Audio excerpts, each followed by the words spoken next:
Hope everyone is able to see my screen, right?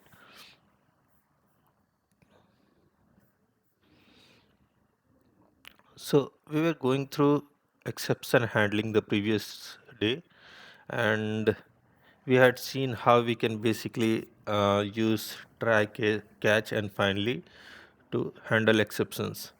So basically, whenever we feel that our code can throw some kind of like exceptions, we handle that piece. We write that piece of code in the try block, and uh, we use the catch block to handle that particular exception. Suppose the code in the try block threw some kind of exception, so that will be handled by the catch block. And what we basically do is the catch block will uh, take the object of the type of exception that is thrown by the try block. So suppose the try block is throwing some kind of like arithmetic exception, so we will use an object reference of uh, arithmetic exception in the catch block that will pass in the catch block, and we will print some message from the that particular reference. This we had already seen. And also what we can do, we can like use a finally block, and the finally block was mainly used to like release the resources or uh, close the database connections, close the file input output connections. Also the socket connections can be closed in the finally block. And we had seen that finally block is like always reachable, whether some kind of exception is thrown or exception is not thrown, the finally block will be called. That we had seen in the demo by printing out some statement in the finally block. So whatever was written in the finally block was always printed. So there was one thing, like we cannot use a catch block without a try block. So for catch block to exist, there must be a corresponding try block. And also we can use means whenever we use a try block, either we can use a catch or we can use a finally. But it's a good practice that with the try block we generally use a catch block. Means we can try to just omit the catch block as well, and we can use try with finally, but it's a good practice that we use the catch block corresponding to the try block, and try to use the type of exception class in the catch block that is expected to be thrown from the try block. That means if our code is if our code throws some kind of like arithmetic exception or input output exception, so we'll try to use that type of object reference in the catch block. And also we have seen that if we are using multiple catch blocks, so the parent class exception must be used in the last catch block. Otherwise, what will happen if we use the parent exception class in the first catch block and the child exception class in the last catch block? So that particular code will be unreachable. I had shown you this demo as well, where you will get some type of compiler error because that code will never be reachable. So we had seen these things. So we'll see some more concepts in exception handling. We'll go through throws and throw keyword. These are some of other methods to handle exception. And we'll also see how we can define user defined exceptions. So there are certain scenarios where the Java built-in exceptions might not be enough for you, because in real-time projects you might need some kind of user-defined exceptions or custom-defined exceptions that you want to get printed whenever you see some scenarios, such as you will have some certain scenarios which you won't be covered using the built-in exceptions like compile time exceptions or runtime exceptions. So you will have to define your own custom exceptions. We'll see through those as well. So let's get started with this throws clause. So this throws clause is for method to declare what type of exception a method code are capable of propagating. The clause is mandatory for method if programmer is not willing to handle at the method level and wants to propagate exception to upper layer for handling. So we can use this throws clause, and throws clause is basically used in the method declaration. So suppose you are declaring a method like public void demo print.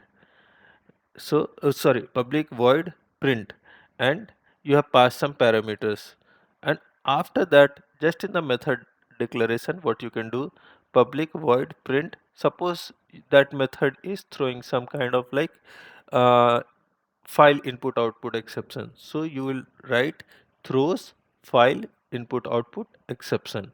We'll see this in the demo, but this particular uh, type of exception is declared at the method level, and we use throws. Why basically we use throws is, suppose you don't want to handle that particular exception in the method itself. So what is the difference in try catch and throws? In try catch block, we saw that whatever exception is being thrown by the try block, we are handling in the catch block just below the try block, right? So suppose our try block is throwing some kind of exception, then we'll try to handle that particular exception in the catch block just below it. But in throws, when we use throws, the major purpose of this is, suppose the method that I'm using throws in has thrown some exception, and I don't care that I want to handle that particular exception there itself. So whatever method is basically calling this method, I want to handle that particular exception there. So that method will basically handle that exception and not the place where throws is used. So this is like very much used when we create real-time projects. So what happens, there are like several layers in your application. Suppose you have a database layer, then you have a service layer, and you have a controller layer. You will get to know more about this when we go through Spring Boot. So what happens, your database is basically interacting to the database or the tables that you have created, and those tables contain some data. Suppose you got some exception at the database layer, and this uh, your code whatever was written for the database layer threw some exception, and you don't want to handle that exception there itself. So what you can do is you can choose to propagate that error. Means, let's say I have thrown that particular exception, some custom exception or some exception which I want to handle at the service layer. So service layer, there would be some class at the service layer which would be basically calling the class at the database layer. So now this service layer is at the service layer also we have used in the method some throws keyword, and we want to propagate it to the upper layer, means the caller of this particular method. So at the controller level we have a method where again we are calling service layer method. So at the last we will handle the exception at the controller layer. So this scenario will be very much seen when we create real-time projects, or whenever we use this kind of like propagation for handling exceptions. So it's kind of like, if we are calling methods, and the method you called basically is throwing some kind. Excuse me, Yes. bro. Yes. Oh, you did have something? Oh, you writing? No, no, no. I'm not. My slide Oh, is you, just. I'm just displaying my slide as of now. Are you not able to see my screen? I see this on this slide only. Yes. Yes, yes. Oh, I'll demo. Once I demo, I'll change this. okay. Yes, Yeah, that's what yeah, you yeah, said. yeah, yeah. Okay. So I was just explaining as of now. Yeah,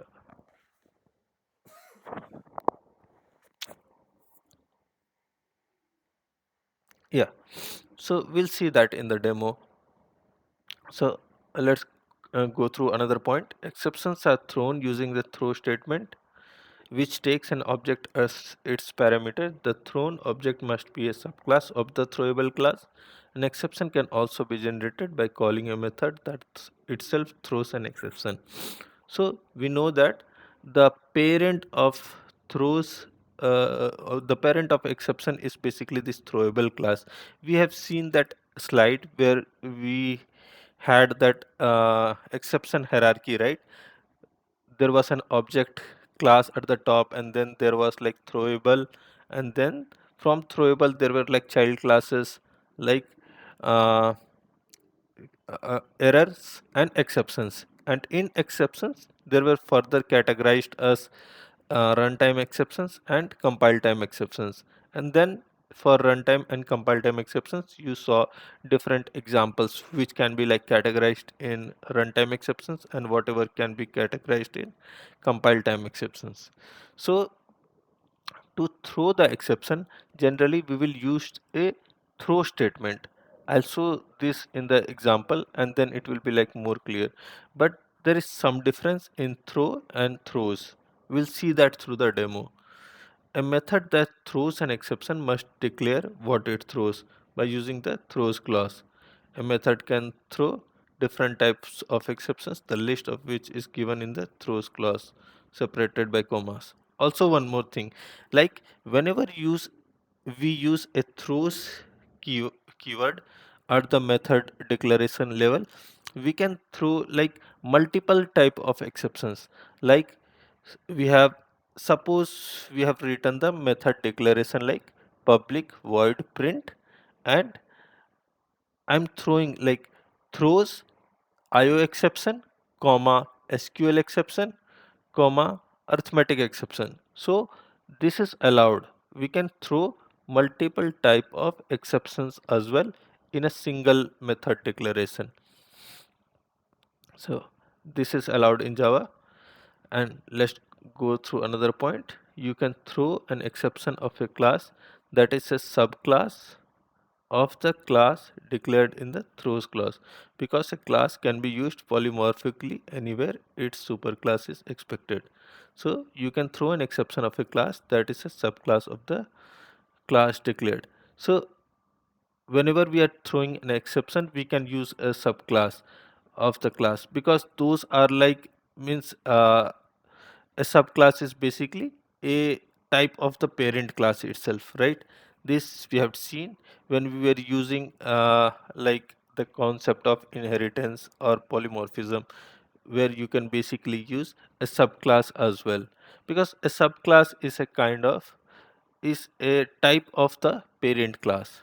We'll see this in the demo.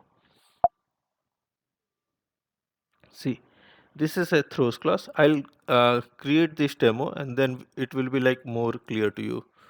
Let me open this exception package that we created last class, and we'll try to go uh, we'll go through a demo.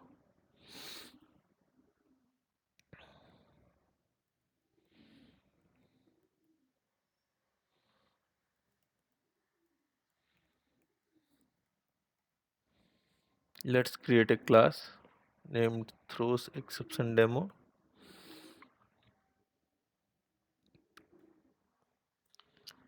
and we'll create a method. Let's say we create a method called public float divide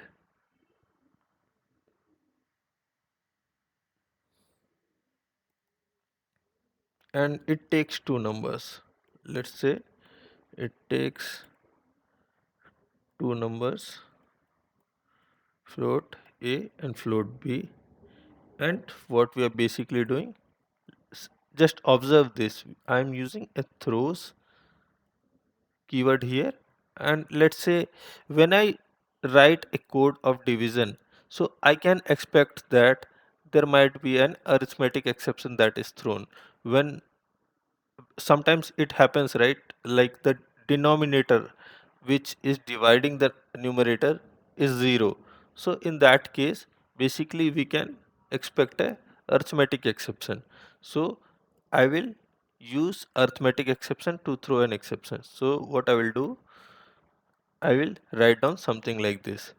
So in the method declaration itself, right, see, this is our usual method, like public access modifier, the return type, name of the method, then these parameters, whatever we have thrown, and whatever we will use in this method, and then followed by this throws keyword and the type of exception that I want to throw.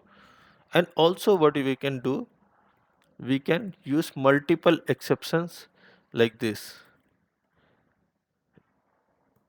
We can use multiple exceptions separated by commas, but I'm only concerned about arithmetic exception as of now. So we'll start writing the code in this method.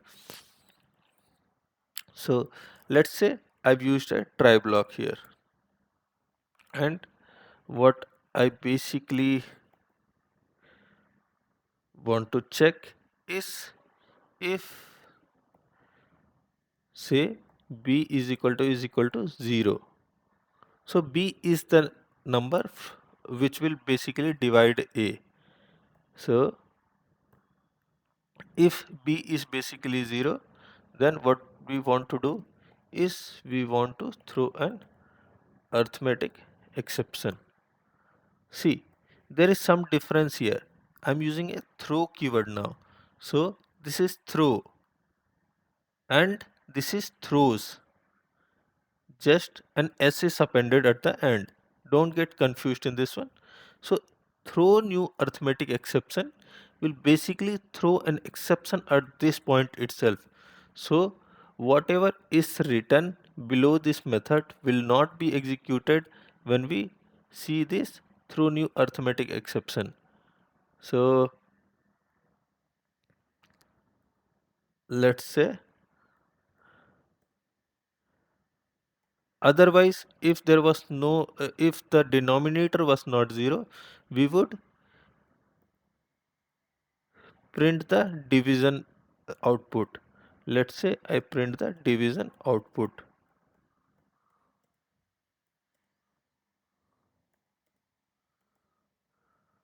a by b. I print the division output, and let's say I'm not using the catch block, I'm just using the a finally block over here.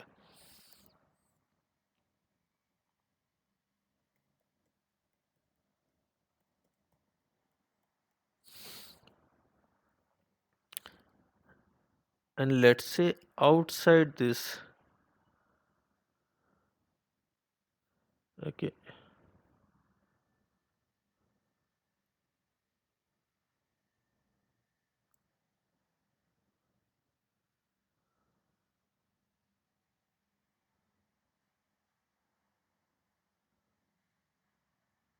okay, since this method was returning a float type, let's return a by b, because we are expecting a float return type, so we will return this a by b. Let's say we have our main method created here, and in this main method I create a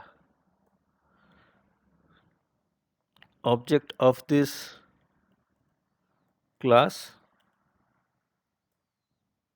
and we'll try to handle the exception which was thrown by the above method here. So what we'll basically do is, let's Okay, I'll have like two parameters as well for to pass to the methods, and tb is equal to, let's say, 5. So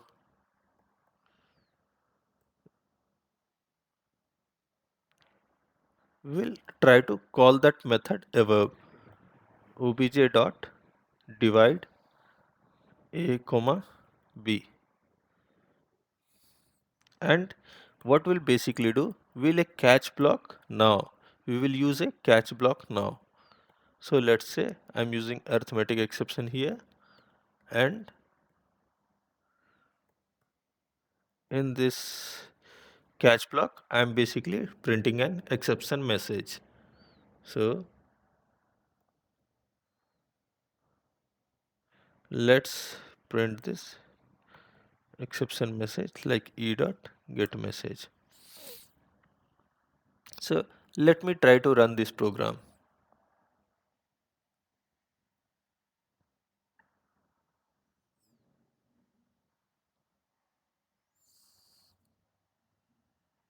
See, what happened now is initially s- uh, the execution will start from the main method, right? So all the execution of any class will start from the main method. So see what happened initially. We have an object created of throws exception demo here, and we have two parameters, like we have created two variables, int a and int b, and I have passed two values 10 and 5 to it respectively. And what is basically happening in this try block, I am printing out this statement system.out.println. And if you see this, I am calling this method. I am calling the method which I created above, this divide method. So obj dot divide a and b. So once I call this method, so the Java compiler will go in this particular method, right? And it will see, try, it will try executing this piece of block. So it went into this try block and saw if b is equal to 0. So what value I have passed for b now? I passed 5. So this if condition is not correct, right?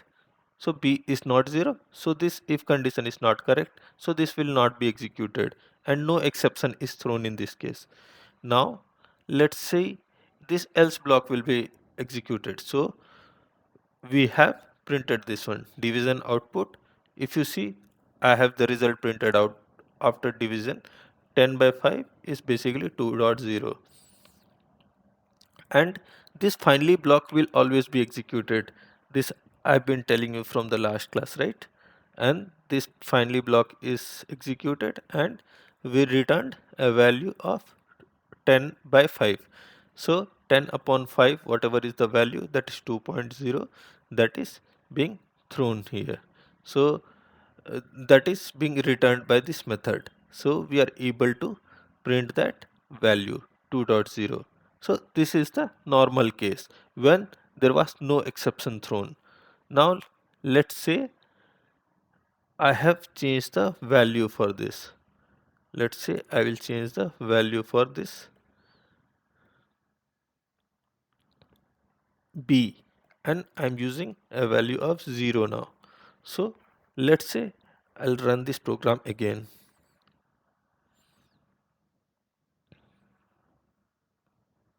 Okay, we have some issue.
Sorry, there was some issue in the data type.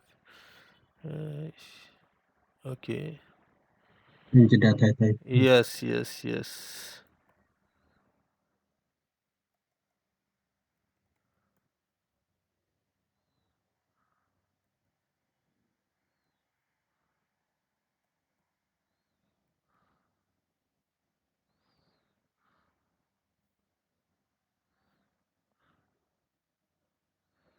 We are still getting an issue.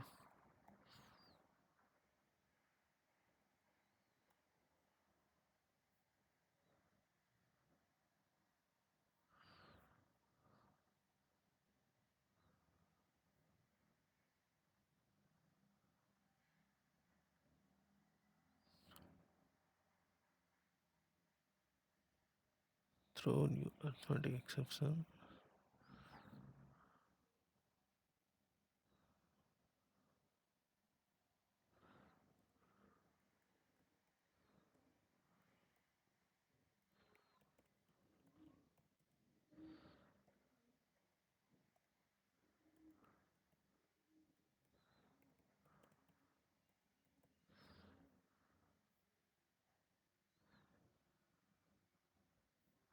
Okay, okay, this is fine. Yes,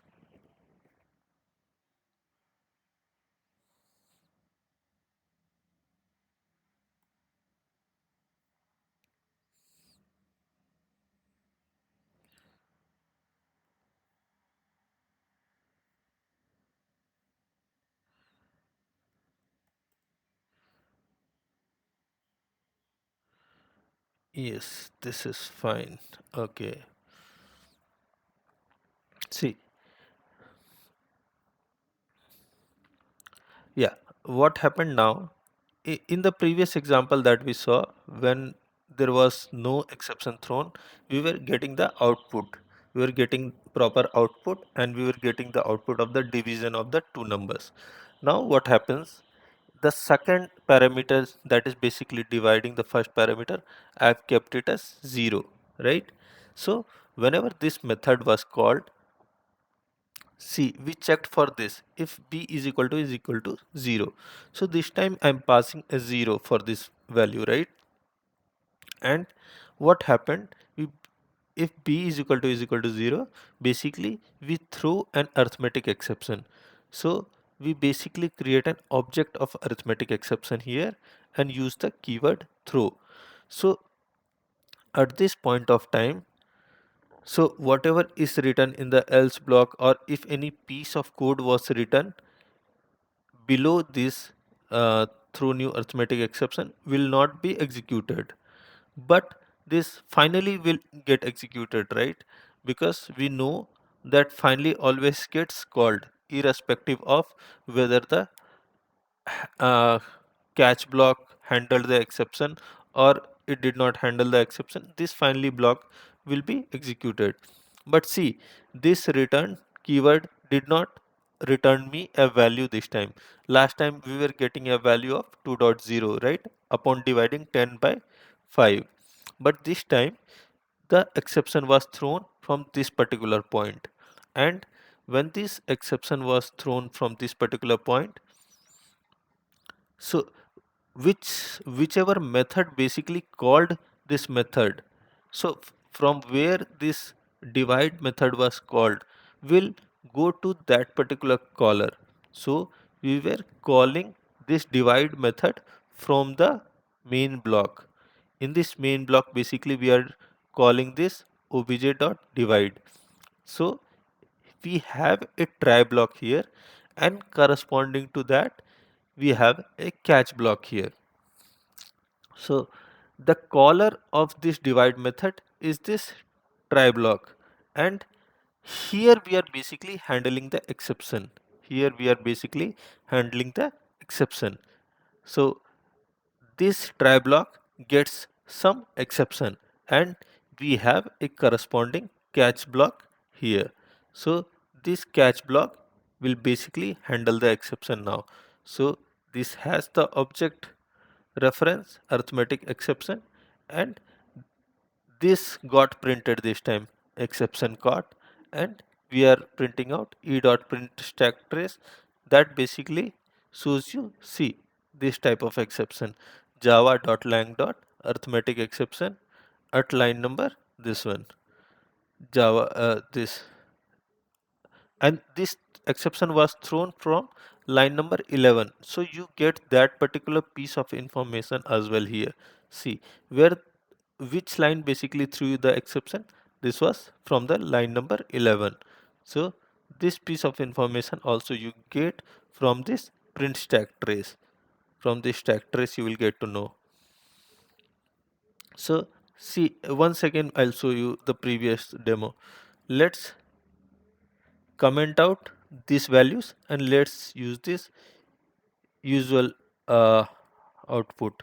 Let me try to run this one. See, there was no exception thrown when the value of b was 5.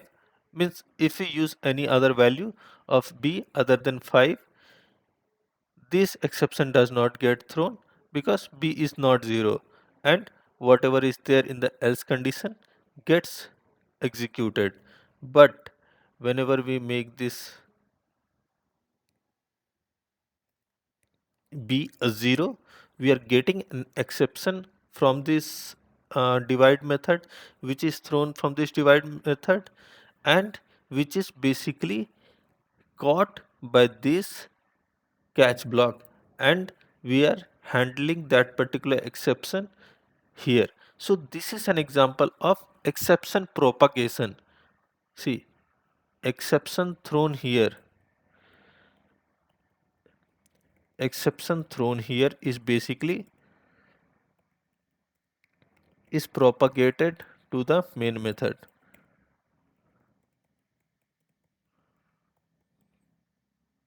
So this is one of the use cases of using throws. If you don't want to handle that exception then and there, then the caller of this particular method will basically handle that exception. So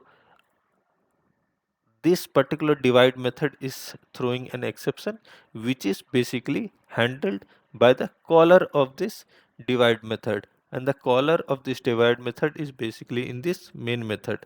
From here we are basically calling this divide method. So we have handled the exception here.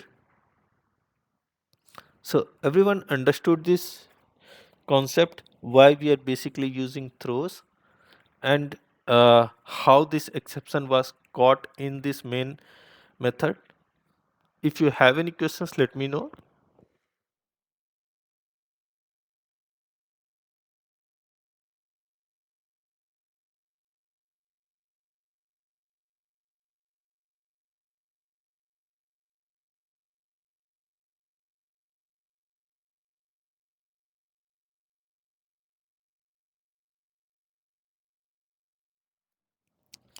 This example is clear to you?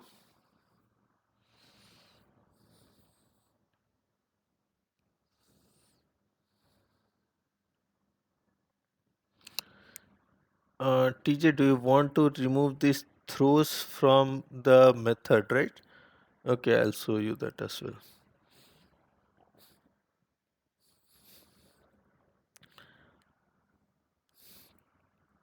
Let's say I've removed this throws here. Let's say I've removed this throws.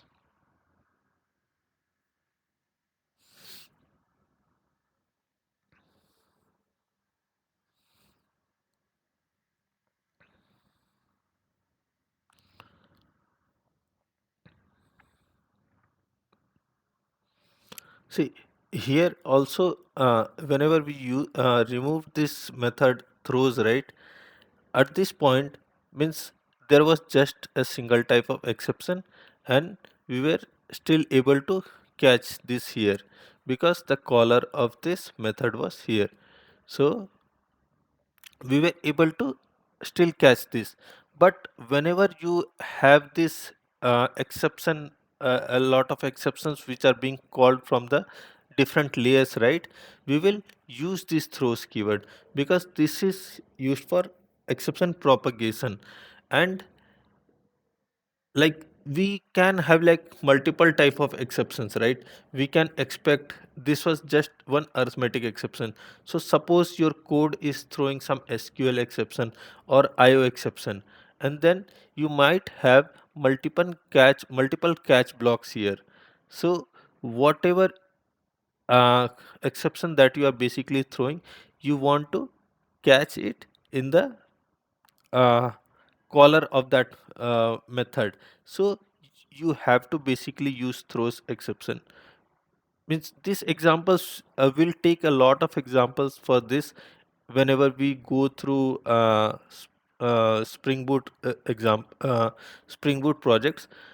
There you will use there you will see a lot of these throws examples, like multiple exceptions are being thrown and which are being declared in this same line. So you might see SQL exception, you might see IO exception. So at that time, right, basically from your code there can be like multiple type of exceptions that can be thrown. So for propagating that particular exception, we will use this throws keyword.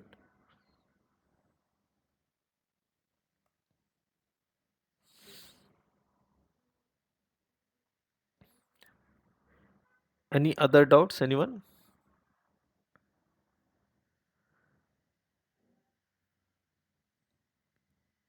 So we have seen this usage of throws uh, keyword, and also just be cautious of how you use this throws keyword and how you use this throw.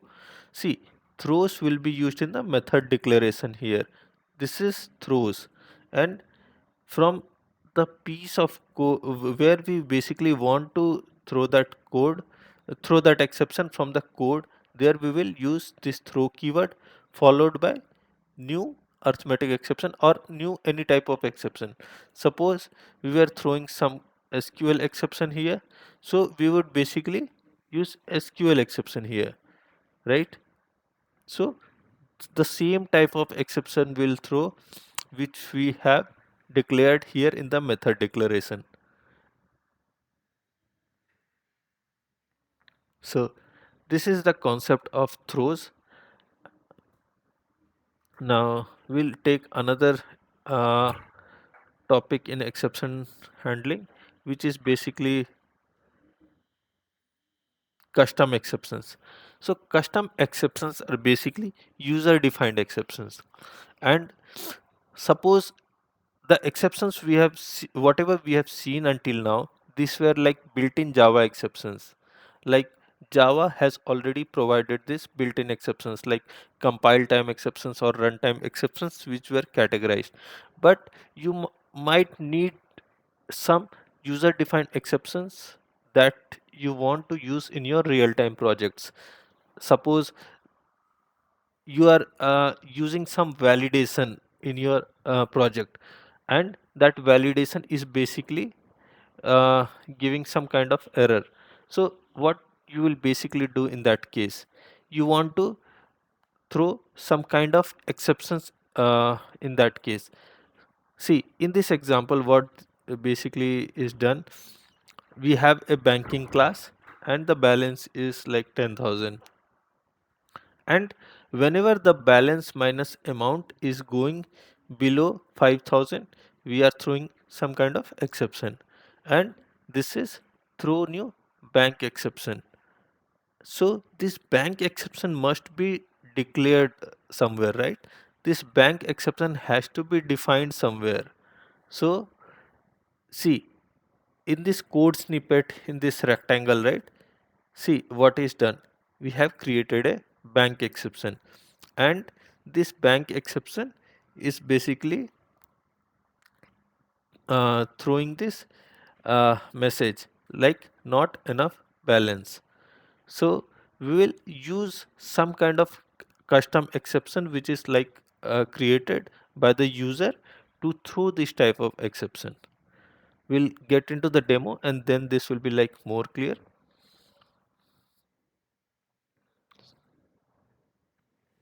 Okay,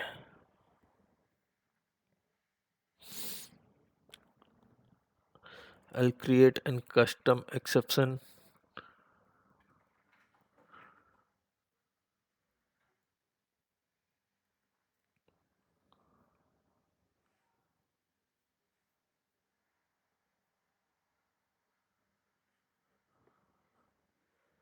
Okay, I'll create some kind of user defined exception.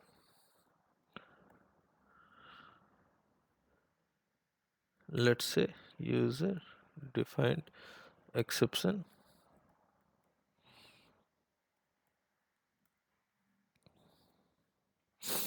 and whenever we create any user defined exception, that has to basically extend the exception class. So we will extend the exception class. Since exception class is the parent of this all these exceptions that we are creating, or any runtime exceptions or any compile time exceptions that we create, exception class is the parent of that particular class. So we have created a user defined exception class which is extending the exception. And what we'll basically do, we will create a parameterized constructor of this user defined exception. And how we create a parameterized constructor, this is public, this is user defined exception, and we will just create pass a string message. So we are creating a parameterized constructor and we are taking a parameter like string message. And what we'll basically do in exception class, right, in exception class basically there is a method which prints out the exception, and that requires a parameter string method. So we will pass this message in this here. See, you remember the usage of this super, right?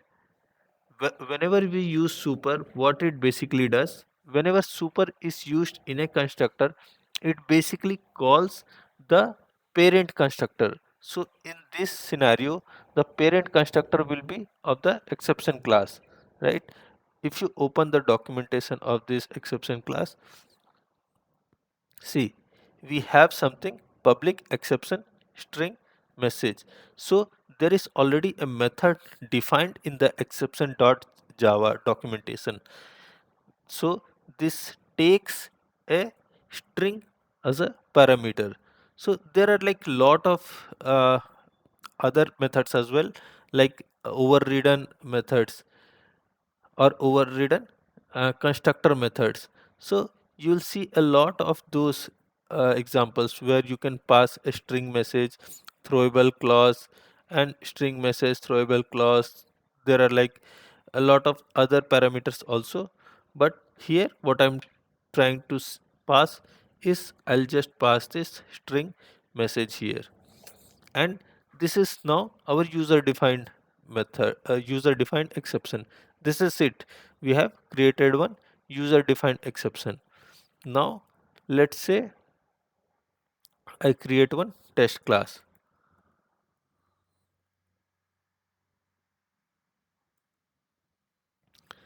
and in this test class I will create one main method, and I will create one try block. I'll create one, let's say I create throw new user defined exception. Let's say I print user defined exception.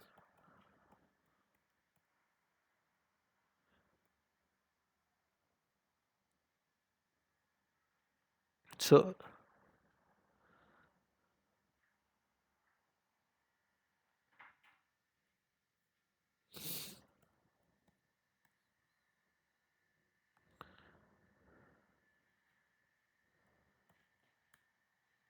I'm printing out some message here in the catch block.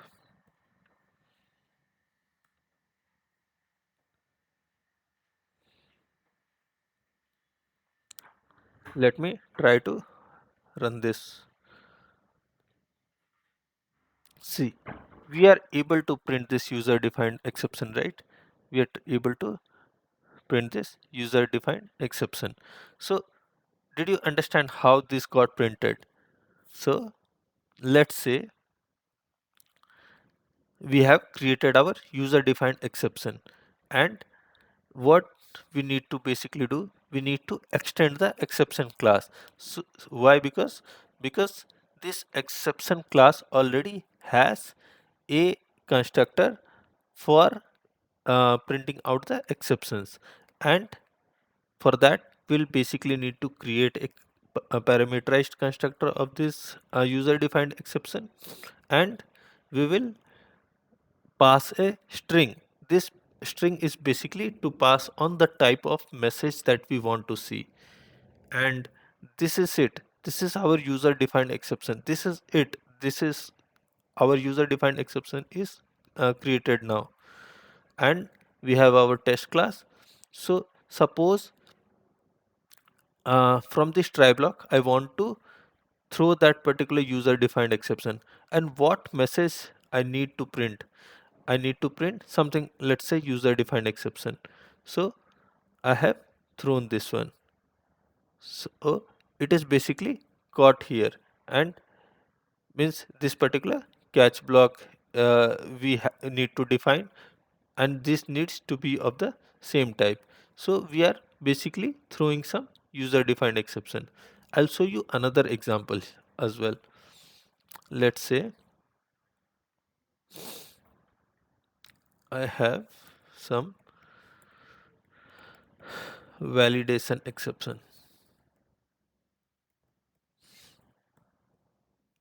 and this validation exception is also a type of user defined exception. Extends exception.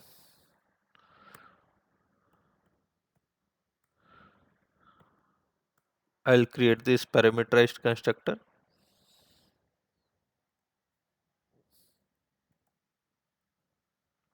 and I will pass the message.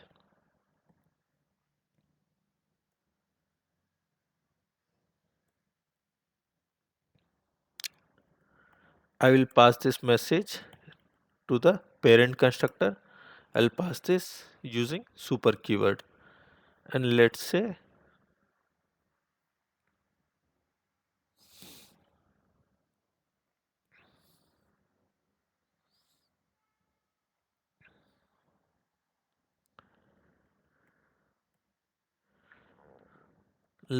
I have some class as um,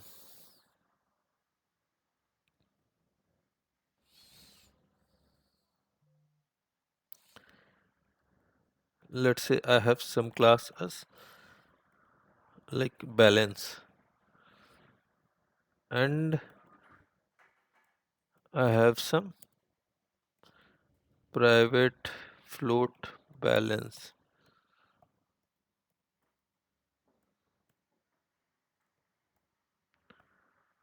Let's say I generate a constructor for this,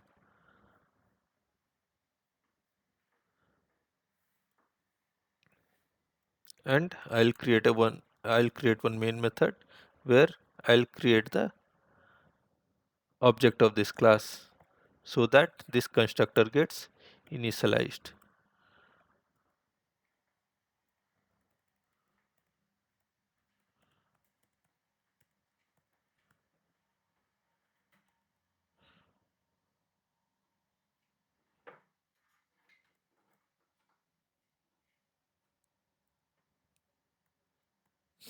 Now I have this try block, and in this try block I'll basically check if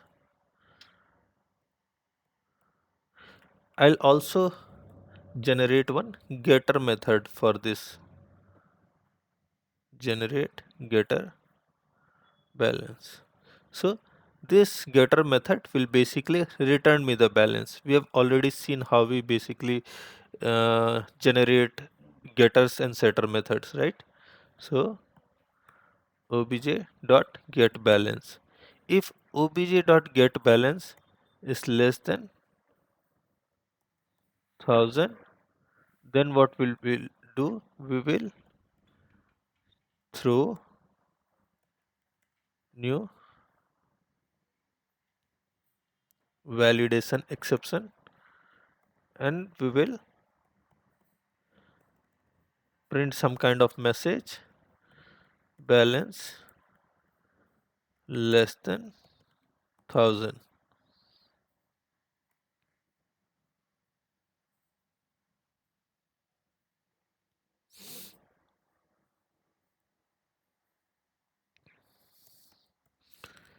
And let's say in finally block we are printing out the balance.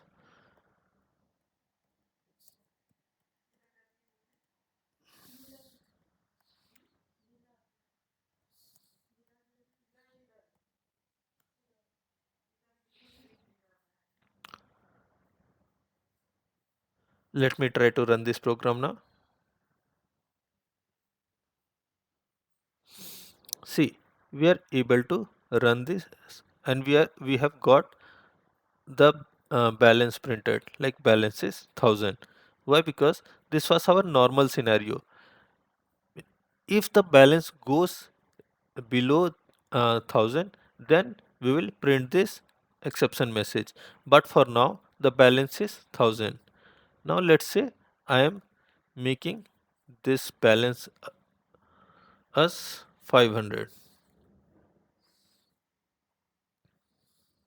Let's say I am making this balance as 500, and then I am running this program. See, we got the exception now, right? And we got our user defined exception printed as well. So see, this is the beauty of user defined exception. See, initially we created one validation exception, right?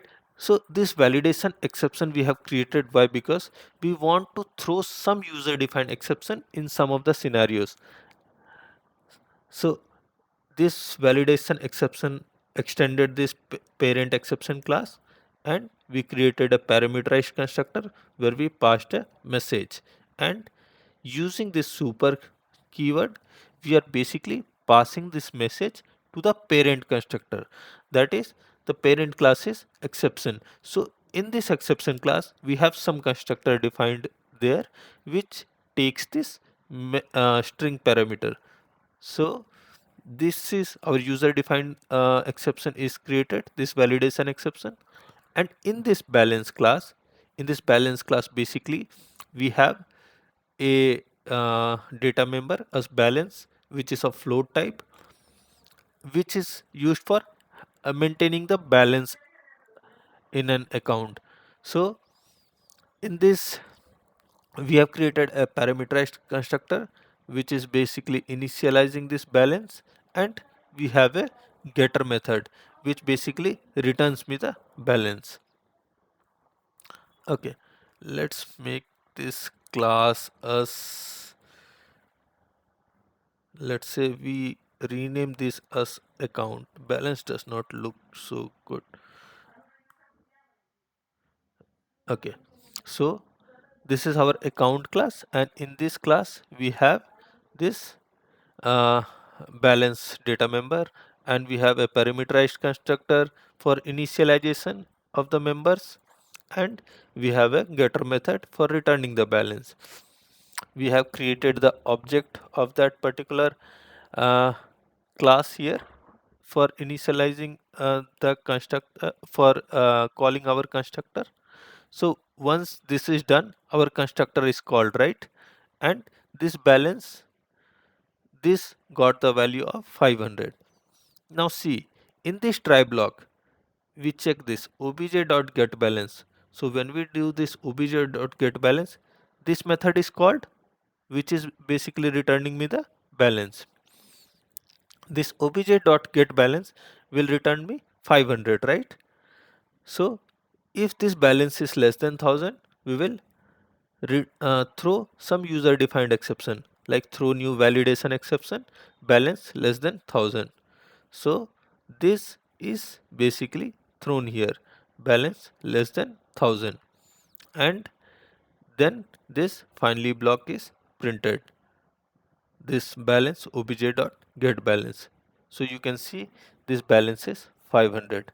So in your projects there might be certain scenarios for validations. So generally whenever you write your real-time projects, right, so there might be a lot of scenarios where you want to do some kind of validation, some input, means if the user provided some input, you want to do some kind of validation whether that input is proper or not, or if that data is within some constraints or not. So in such a case you might want to do some kind of validation. So for that you can choose to write your own user defined exceptions, such that if there is any validation error you throw some kind of exception. So this is one of the scenarios where you can use user defined exception.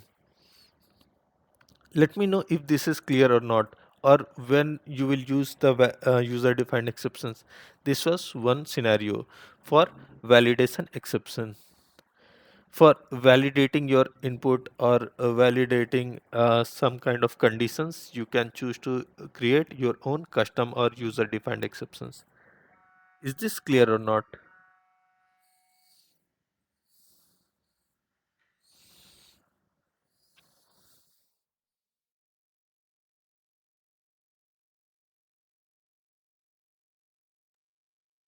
That's clear for me, but uh, every project they have to use this one exception handling, right? Sorry, can you please repeat? Yeah, every project, any project, they have to have using exception handling, right? Yeah, Error yeah. handling. Yeah, this exception handling will be like heavily used in your real-time projects, because see, exceptions can occur in your project, right? There might be like a lot of corner scenarios or like edge cases that you need to cover, and if any of the edge cases like fails, you might need to throw some kind of like meaningful message to the user, right? Means suppose there is some breakage in your application cannot break, right?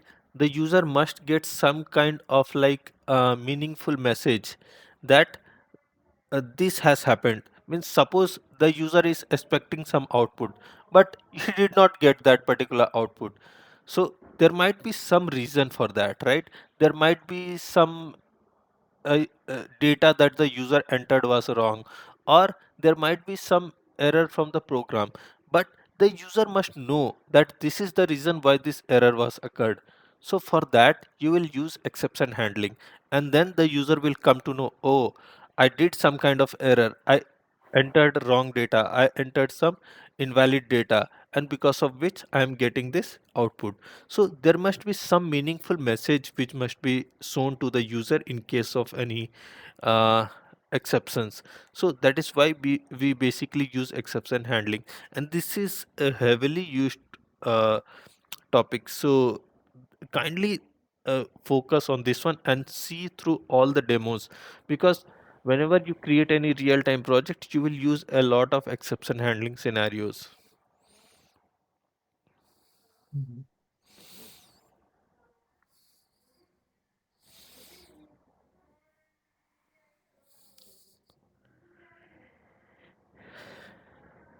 Okay. Thank you, Brad. Yeah. If this is clear, and can we like extend our class for like 15-20 minutes? If it is fine, we can like start another topic, or we can like start it tomorrow as well, whatever you say. Yes, we can for my side. Everyone is fine? Yeah, I'm fine too. Okay. Okay.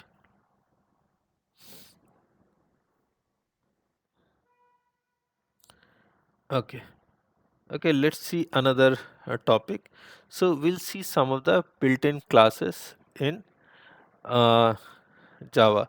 So one of the classes is object class, then we have like string class, string buffer class, string builder class, and then there are some utility class. Just give me a second.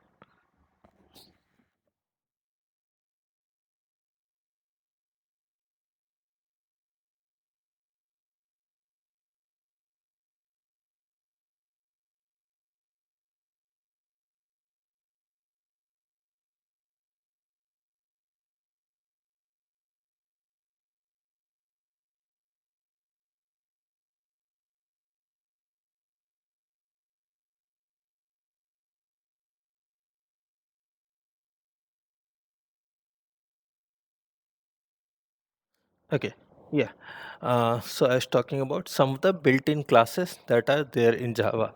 So we have already known that object class is the parent of all the classes, right? So we'll see some of the methods that this object class already has. So any class has some defined methods, right? You can create a class and define some methods. So similarly, this object class is the parent of all the classes in Java, and this has some methods already defined in it. So we'll see the methods which are already defined in object class. Then we have string class, and similarly we have string buffer class and string builder class as well. So string, we have already seen that string is a data type as well, right? We have used string data type as well. But in Java, whenever you use string as a data type, or you create an object of the data type uh, of string class, so string is basically a class. So it has special meaning, and string has a lot of characteristics that is basically defined to make it as immutable as well.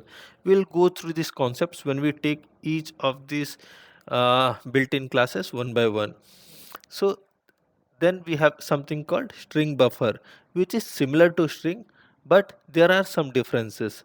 And similarly, we have string builder.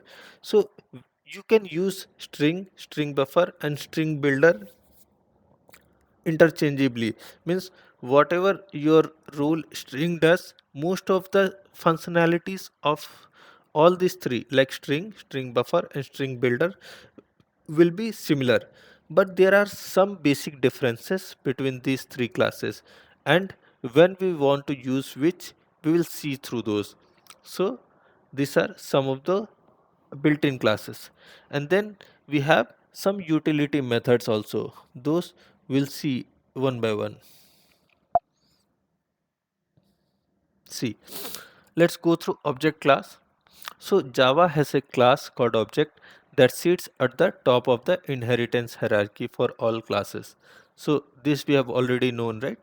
So this object class is the parent of all the classes which are defined in Java. So this is at the top of the hierarchy. All classes inherit from the object class either directly or indirectly. A class that does not explicitly specify any superclass extends the object class. So any class, whether it is extending any class or not, is definitely extending the object class. Means you have created one class, say class employee, and you have not used the extends keyword, but even then indirectly it is extending object class. This is by default. Means any class that is created extends the object class. So thus the methods of the object class are available to all classes. See, in inheritance scenario we saw that whenever we created a parent class and we created a child class, so whatever methods that were there or whatever data members that were there in the parent class, those were available to the child classes, right? So since child class was extending the parent class, so whatever methods were defined in the parent class was available to the child classes. So similarly, since this object class is being extended by all the classes, even if you write that extends keyword or you don't write, so whatever methods are defined in this object class, whatever methods are defined in this object class are available to all the classes. So we'll see, like some methods are defined in this object class, how those are getting used in some in the classes that we create. So thus the methods of the object class are available to all classes. There are two categories of methods in the object class: general utility methods and methods to support threads. The method supporting threads will be discussed. Okay, we'll see. So let's go through object class first. Let's go through object class first. So some of the methods of this object class are defined in this slide. See, public boolean equals. So this is a method which is basically returning me a boolean value. So boolean means true or false, right? We have seen this, what boolean returns. Boolean basically returns a value of true or false, and it takes an object as reference. See, this is taking an object as reference. See, what is the use of this equals method? The equals method compares the receiving object and the object referenced by object for equality of references. It returns true if both are referring to the same object, otherwise false. The default implementation of this method in the object class assumes that an object is equal to itself. So this method is basically used for comparing two objects. So whenever we have created two objects, right? So if those two objects are equal, then this method will return a true value. Otherwise, this method will return a false value. So, and the default implementation of this equals method is like an object can only be equal to itself. That is the default method, default behavior. But there are scenarios where we can like override this behavior. Say, suppose we have created an employee class, and in that employee class I have the ID and name of the employee. So say I want to say, and I want to create like two objects of the employee class. So what happens in that case? I've created two objects, and I want to say that employee one object is equal to employee two object if both the IDs are same. So this is like overriding the behavior of the this equals method. So we'll see how we can do that as well. But the default implementation is, if we have created two separate objects of an of a of any class, those two objects are basically different. So this will return a value of false. Then there are some different methods as well, like hash code, clone, get class, toString, and finalize. So hash code is basically used to return the hash of a uh, it's basically used to return the hash of a object. I'll go through that hash in detail. I'll let you know what basically hash code is, but it's kind of like any object that we basically create in Java. Any object that we basically create in Java has some kind of hash code, and that hash code is basically used for, that is kind of like code written by uh, Java. So it's any object that you create has a hash code, and those hash code uh, for two particular objects. So this method is also basically used for equality of objects. So any two objects that Java has, their hash codes must be definitely equal. Suppose I created two employee objects, those em- uh, and I want to show that those employee objects are equal. So it is 100% sure that their hash codes will be equal. So it is kind of like some uh, code that is written, and this will be like of an integer type. This hash code basically determines the object equality. So we'll see through this. Then there is another clone method. This clone method is basically checking if one object is the clone of other. Clone means it's kind of like duplicate of the other method.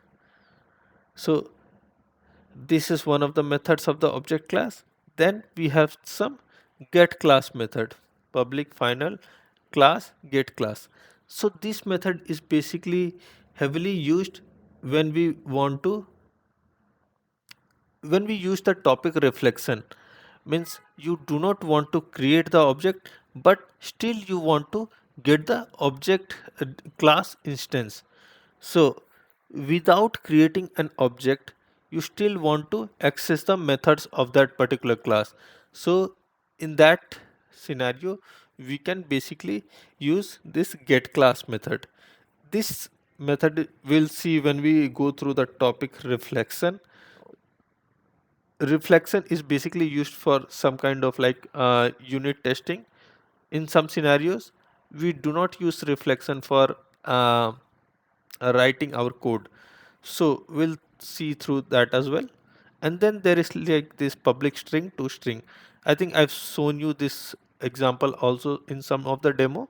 Like if you want to return the string object, if you want to like return the object, suppose you have an employee um, object employee class, and that has two members like id and name.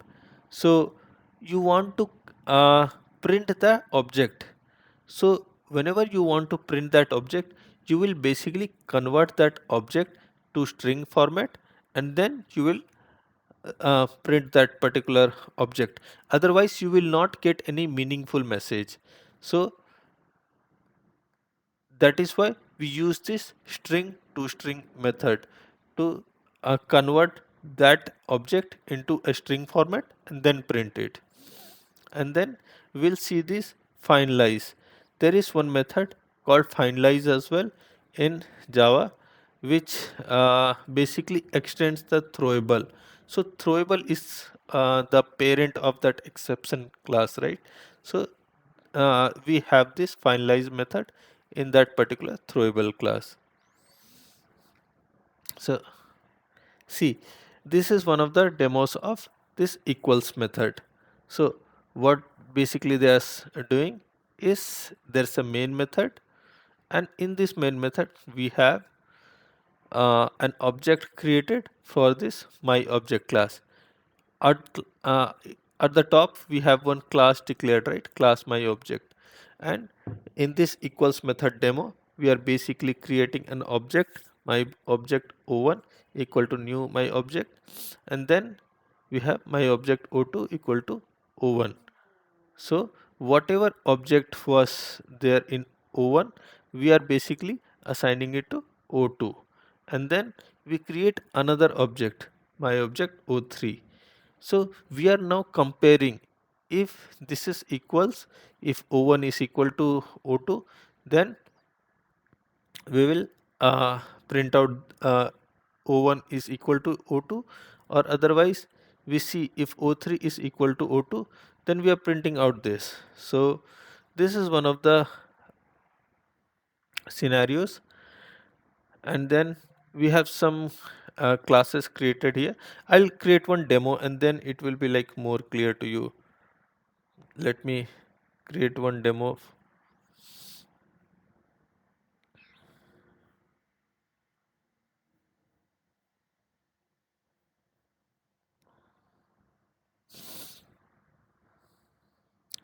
Let me create another package.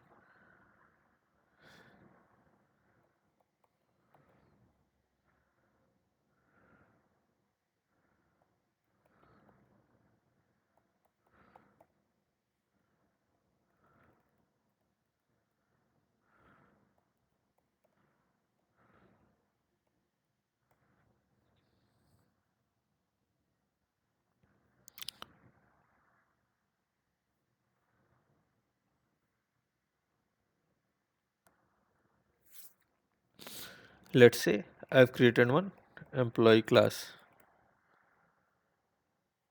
Let's say it has two data members, one ID and one name.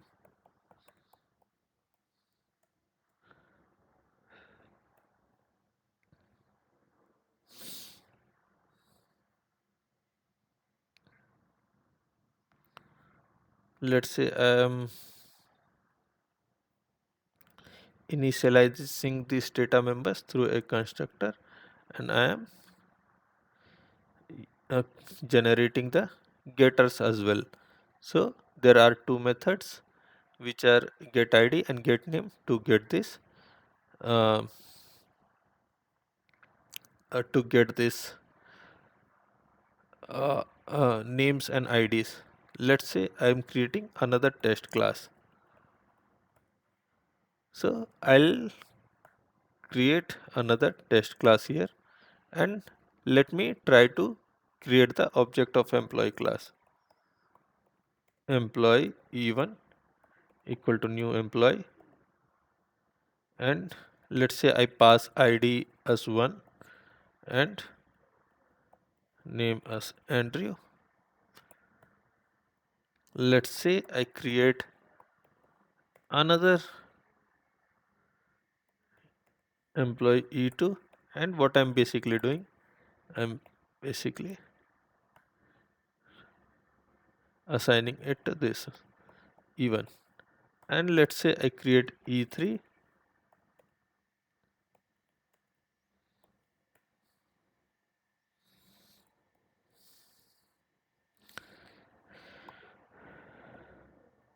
Okay, let's say I pass the same thing, like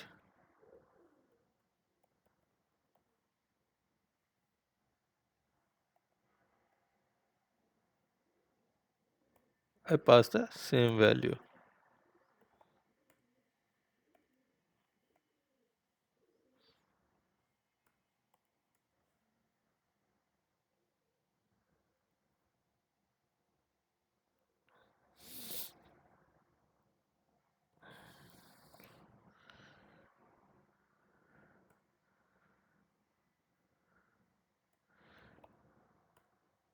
Let me try to print out now. Let me try to even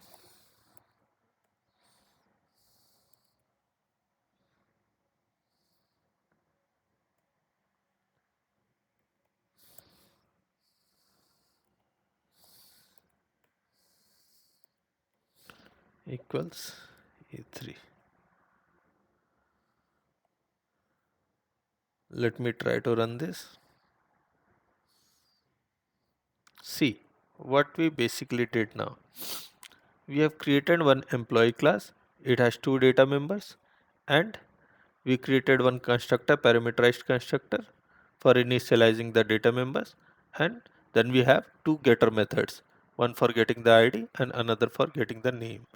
And now we went to this test class and we created one object of this employee event class, and we passed the ID 1 and name Andrew. Now what we did was we created an object reference, and whatever this object was even, so we referred the same object to this e2. So when we create an object, right, it is stored at some memory, it is stored in some heap memory in Java, right? So whenever at line number 7, when I assigned e2 to e1, right? So basically this e2 is referring to the same object as e1.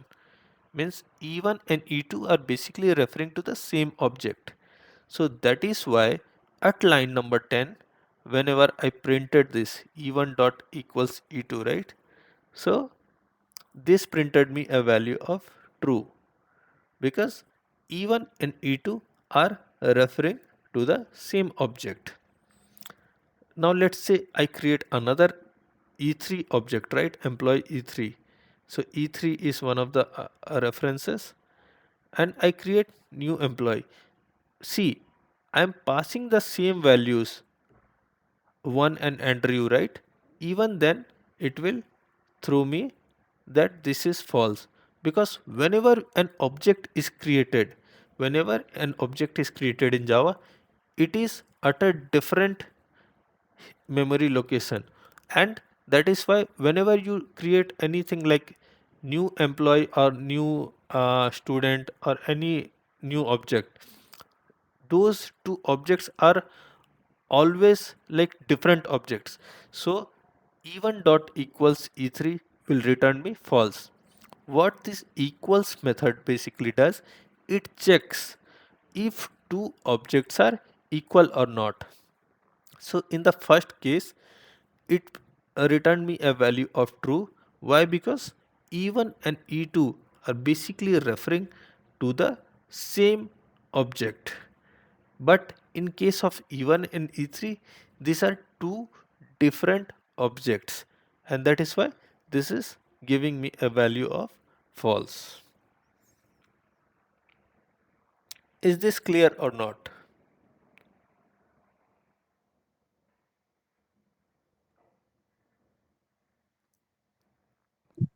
The time are we get through response when we just employ E2 is equal to E3. Okay, you want me to do employ E2 equal to E3, right? Yeah, additional, yeah, line 9. Yep. Okay, at line 9, what we'll do, E2 is equal to E3. Okay, now let's go ahead and try to run this example again. E2 is equal to E3. See, okay, employ E2 is equal to E1. Okay, we are not printing E2 and E3, right? Let's print E2 and E3 as well.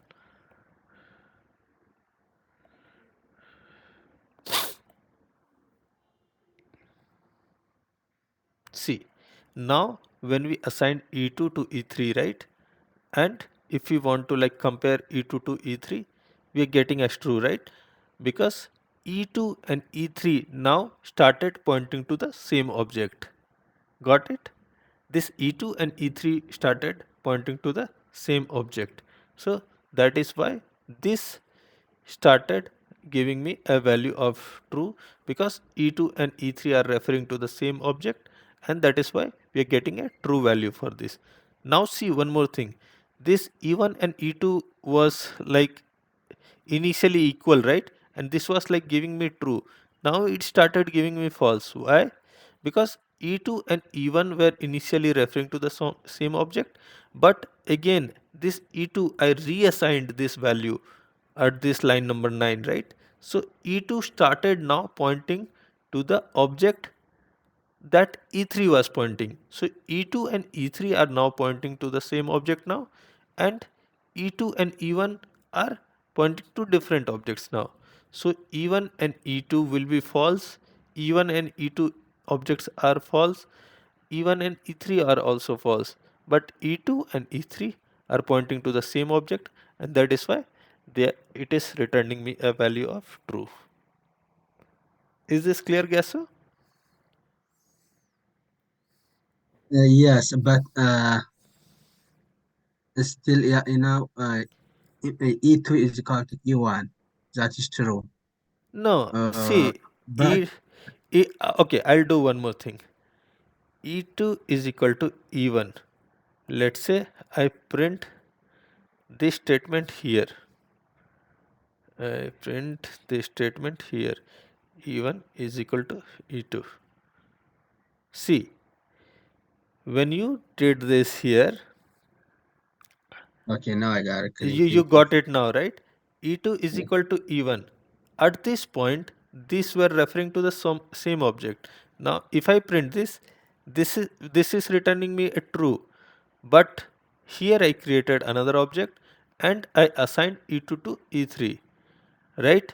Now, now this started pointing to different things, right? Now, if I print this E1 dot equals E2, right? Since E2 started pointing to a new object, E2 started pointing to E3. Now this will give me false, right? This will give me false. You got it? This print statement and this print statements are same. E1 dot equals E2. At this time, E1 and E2 were referring to the same object. But here E1 and E2 are referring to different objects. So that is why this is giving me false. Did you get it now? Yes, yeah. Okay. Yeah. Okay. So this is one of the examples of equals method. So hope you understood this equals method, right? Okay, we'll see string classes and other examples tomorrow. We'll keep this class until here itself. So if anyone has any doubts from these topics, you can ask, or we can conclude the call for today.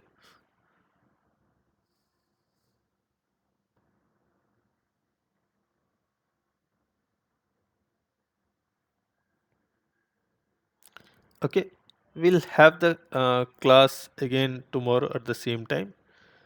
Until I'll send you this demos, and also I'll share the um, I'll upload the contents on YouTube as well. You can go through that channel.